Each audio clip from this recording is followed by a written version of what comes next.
սակայն վերջիններս շարունակում են հանդիսանալ քաղաքական հալածյալներ։ Վերջ հարցեր չեն կարող լինել, որովհետև ընտրեմ բարման կարգով։ Պարոն Վարդանյան, լրամշակված նախագիծը սահմանված կարգով ներկայացվել էր, բայց մենք տեսանք այգեջում տեղադրված չէ։ Խնդրեմ մի հատ բարձրաբանում եւ այս նախագիծը արդեն լրամշակված նախագիծ տեղադրվելու, որպեսզի քառորյայից առաջ արդեն լրամշակված նախագիծը լինի գոնե հանձնաժողովի եւ ազգային ժողովի օրակարգում ներառման ենթակա հարցերի շարք։ Շնորհակալություն, պարոն Մինասյան, ինձ մոտ լրամշակված նախագիծն արդեն իսկ հայտնի չեմ հետևել, կայքում ինչու զետեղված չէ լրամշակված նախագիծը։ Ինչ կներեք, պարոն Արարության, բարձր, շատ բարի։ Այսինքն այն պայից է, որ մենք կազմում ենք առանձնահատկություն եւ լրամշակված նախագիծը դիտարկվի պաշտպանական կայքեջում հրապարակված։ Բայց այդուհանդերձ հա մեր գործընկերներին հարցնեմ, բոլորին հասանելի է եղել լրամշակված տարբերակը։ Շատ բարի։ Պարոն Մինասյան, բոլորին լրամշակված տարբերակը հասանելի է եղել։ Ես որպես հարակից զեկուցող պարզապես շատ կարճ չանդրադառնալով բովանդակությանը սոսկ ռեպլիկի կարգով ինձ Վարդանյան պետք է ասեմ, որ այո շատ բաներ կան, որ իրավագիտության մեջ ինձ վիրավորում են։ Եվ ամենաշատը վիրավորում է առանց փաստերին հղում կատարելու, առանց առանձին գործերը ուսումնասիրելու ընդհանուր դատողություններ ներկայացնելը, որովհետև գիտեք պետության համար վիրավորական է, երբ որ ասում եք մենք ունենք քաղբանտարկյալներ, իմ խորին համոզմամբ։ Եվ ես հարց եմ տալիս եւ ռետորական հարցը չեմ ուզում քննարկում ծավալվի։ Հարցը հետեւյալն է. քաղբանտարկյալների կոնցեպտը, որպես այդպես մշակվել է Եվրոպայի խորհրդի խորհրդարանական վեաժողովի կողմից։ Հայաստանի Հանրապետությունը ԵԽԽՎ կողմից մոնիտորինգի տակ գտնվող երկիր է։ Պարբերաբար Եվրոպայի խորհրդի խորհրդարանական վեաժողովը Հայաստանի ժողովրդավարական զարգացումների վերաբերյալ հրապարակումներ է անում։ Եթե այնտեղ չի իշտակում քաղբանտարկյալների որից է թեմա, ասում եք լավ էլի, ապա որտեղից են վերցնում, չէ, ես ելույթ չէ, ավարտում եմ, չէ, ավարտում եմ, բայց չէի կարող անարձագանք թողնեի։ Ամենայն դեպս հարգելի գործընկերներ,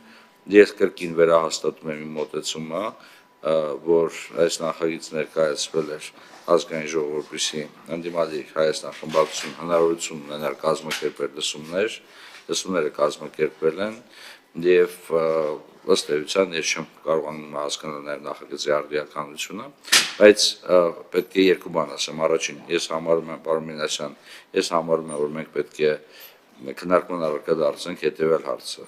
Հարգելի գործընկերներ, մենք խմբակցությանը չպետք է խոչընդոտենք լսումներ անցկացնելը եւ պայմանավորենք դրանք հայտարարության կամ նախագծի առկայությամբ։ Գուցե ինչ-որ սլոտեր նախատեսենք եւ սա հրապարակային կոչը նախագծով հանդես գալու ուղղությամբ։ Հնարավորություն տանք, որպեսզի խմբակցությունն ունենա հնարավորություն նստաշրջանի ընթացքում առանց նախագիծ ազգային ժողովին ներկայացնելու անցկացնել համապատասխան լսումներ, որպեսզի մենք էլ արհեստականորեն չծանրաբեռնենք ազգային ժողովի օրակարգը եւ խմբակցություններին չդնենք վատտերության մեջ, հաշվի առնելով, որ իհարկե այն ձևակերպները, որ տեղ են գտել այս կամ այն հայտարարության մեջ, ոչ միշտ է, որ ստանում են նաեւ մեծամասնության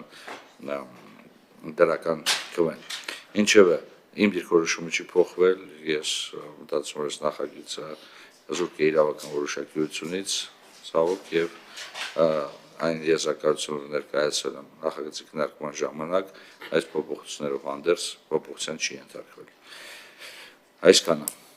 հարգելի գործընկերներ, սա նույնիսկ ըստ էության այս փուլը ավարտվում է, որովհետեւ մենք ընդհանրակարգ չունենք առաջարկների հիման վրա քվեարկություն հետաձգելու բաղով ավելի մեծ քննարկում ծավալենք, հետեւաբար քվեարկության դնում Հայաստանի Հանրապետության մարգա քաղբանտարկյալների դրանց խախտված իրավունքների վերականգնման մասին Հայաստան խմբակցության կողմից ներկայացված ազգային ժողովի հայտարարության նախագիծը լրամշակված հեղինակի կողմից ներկայացված առաջարկներով։ Ով է կողմ նախագծի ընդունմանը, մեկ կողմ, դեմ, ձեռնպահ, մեկ կողմ, ազգաժողովի մյուս անդամներ, ովքեր ներկայ են գտնվում լիստին, դեմ, 0 հարաբերակցությամբ հանձնաժողովը ըստ էության բացասական եզրակացություն տվեց նշված նախագծին հարցի քննարկումն ավարտված է, բայց վարման կարգի հետ կապված պարոն Մինասյանը բարձրացրել հարց, խնդրում եմ որպեսզի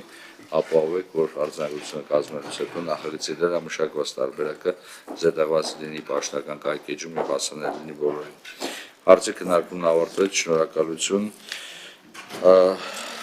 Անցնենք օրակարգում ընդգրկված այլ հարցերի քննարկմանը, պարոն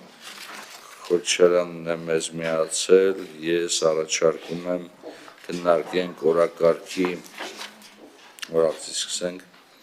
օրակարգի առաջի բաժնում ընդգրկված 5-րդ հարցից սկսենք, Աշվարներով Ինքլյանն է այստեղ եւ պարոն Քոչարյան դուք եք այստեղ։ Հայաստանի Հանրապետության կառավարությունը հեղինակել է Հայաստանի Հանրապետության քրեակատարողական օրենսգրքում փոփոխություններ կատարելու մասին օրենքի նախագիծ,